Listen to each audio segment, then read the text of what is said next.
Hi everyone, this is Prachi Joshi welcoming you to my YouTube channel. आज की video में हम पढ़ने वाले हैं क्लास 10th हिस्ट्री का chapter first, the rise of nationalism in Europe का topic what did liberal nationalism stand for.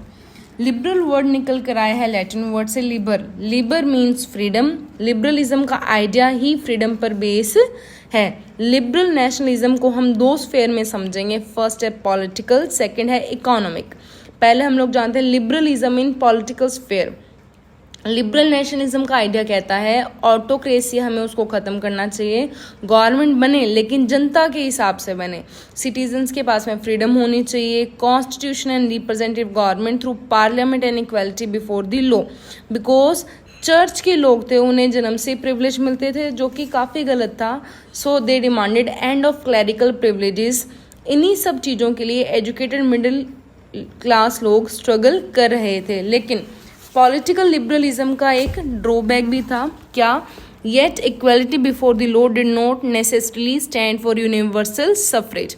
जो इक्वालिटी बिफोर की लॉ बात कर रहे थे वहाँ यूनिवर्सल अडल्ट सफरेज की बात नहीं होती थी कि वोटिंग राइट सिर्फ मेन को मिलेंगे।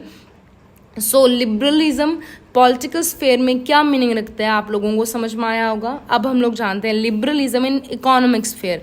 The emerging middle class demanded for the freedom of market and the abolition of state imposed restrictions on the movement of goods and capital. पहले स्टेट बहुत ज़्यादा रिस्ट्रिक्शंस लगाया करता था कि ये गुड्स है, ये यहाँ से यहाँ नहीं जाएंगे, इस पे इतना टैक्स लगेगा, जिसकी वजह से मिडिल क्लास को ये सब बड़ा ही गलत लगता था कि हमारे साथ नाइंसाफ़ी हो रही है कि ये क्या टैक्स का सिस्टम है कि फ्री मूवमेंट्स ऑफ गुड्स करने नहीं देते हैं।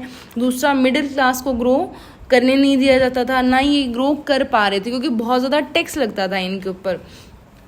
तो ये चाहते थे कि इकोनॉमिक स्फेयर में फ्रीडम दी जाए एंड स्टेट इम्पोज रिस्ट्रिक्शंस को रोका जाए क्योंकि ट्रेडर्स को काफ़ी ज़्यादा टैक्स पे करना पड़ रहा था। जब स्टेट रिस्ट्रिक्शंस लगाता था तो बड़े बड़े चैलेंजेस भी फेस करने पड़ते थे।